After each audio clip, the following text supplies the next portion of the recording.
രണ്ട് സംസ്ഥാനങ്ങളിലെ മുഖ്യമന്ത്രിമാർ തമ്മിലുള്ള ഈ സിനിമ സ്റ്റൈൽ പോര് ശരിക്കും ഒരു ആക്ഷൻ പടം പോലെ കൊഴുത്തിരിക്കുകയാണ്. രേവന്ത് റെഡ്ഡിയും പിണറായി വിജയനും തമ്മിലുള്ള ഈ കൊമ്പുകോർക്കലിനെ ഒന്ന് ട്രോൾ രൂപത്തിൽ നോക്കിയാൽ ഇങ്ങനെയിരിക്കും. കേരളത്തിലെ തിരഞ്ഞെടുപ്പ് ഗോതയിൽ ഇപ്പോൾ വികസനത്തേക്കാൾ കൂടുതൽ ചർച്ചയാകുന്നത് ഈ ഡയലോഗ് വാറാണ്. ഇതിലെ തമാശ കലർന്ന ചില നിരീക്ഷണങ്ങൾ. എക്സ്പയറി ഡേറ്റും വിജയൻ ബ്രാൻഡിനെയും കളിയാക്കിയ രേവന്ത് റെഡ്ഡി പിണറായി വിജയന്റെ എക്സ്പയറി ഡേറ്റ് കഴിഞ്ഞു എന്ന് പറഞ്ഞത് കേട്ടാൽ തോന്നും മുഖ്യമന്ത്രി എന്തോ സൂപ്പർമാർക്കറ്റിലെ പാക്കറ്റ് പാലാണെന്ന്.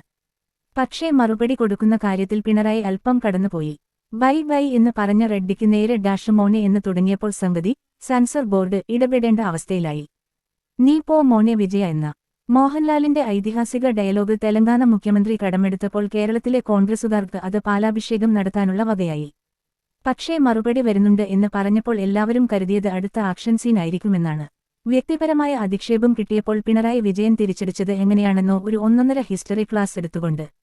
രേവന്ത് റെഡ്ഡി നിശ്ചിതമായി പരിഹസിക്കുമ്പോൾ പിണറായി വിജയൻ 200 പേജുള്ള പുസ്തകം തുറന്ന് 1957 ഭൂപരിഷ്കരണം കൊണ്ടുവന്നപ്പോൾ എന്ന് തുടങ്ങുന്നു. അതായത് നീ എന്നെ തെറി വിളിച്ചാൽ ഞാൻ നിനക്ക് PSC പരീക്ഷയ്ക്കുള്ള ചോദ്യങ്ങൾ പറഞ്ഞുതരും എന്ന ലൈൻ. ഹൈടെക് മറുപടി ഡാഷ് മോനെ എന്ന് വിളിച്ചതിന് പിന്നാലെ മുഖ്യമന്ത്രി എക്സിൽ വികസന നേട്ടങ്ങൾ നിരത്തി. മനസ്സമാധാനം തകർക്കുന്ന ചർച്ചകൾ കാണുന്നവർക്ക് ചികിത്സ ഉറപ്പ്. രേവന്ത് റെഡ്ഡിക്ക് രാഷ്ട്രീയ പാഠങ്ങൾ പഠിപ്പിക്കാൻ 45,000 ക്ലാസ് മുറികൾ റെഡിയെന്നും അഴിമതി കുറഞ്ഞ സംസ്ഥാനമെന്ന് നീതി ആയോഗ് സർട്ടിഫിക്കറ്റ് തന്നിട്ടുണ്ടെന്നും അതുകൊണ്ട് ഇനി ഡാഷ് പ്രയോഗം കൊണ്ട് ഗുണമില്ലെന്ന് പറയുന്നു.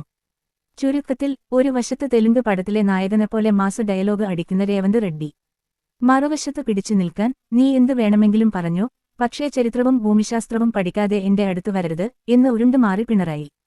ഈ വാപ്പോര് കണ്ടാൽ തോന്നും ഇവർ തമ്മിൽ തെരഞ്ഞെടുപ്പല്ല വോളിബോൾ മാച്ചാണ് നടത്തുന്നതെന്ന്. എന്തായാലും ബൈ ബൈ പറയുന്നതും നീ പോ മോനെ എന്ന് വിളിക്കുന്നതും മലയാളികൾക്ക് പുതിയൊരു എന്റർടൈൻമെന്റ് ആയി മാറിയിട്ടുണ്ട്. ആര് വിശ്രമിക്കും ആര് ജയിക്കും എന്നത് ജനങ്ങൾ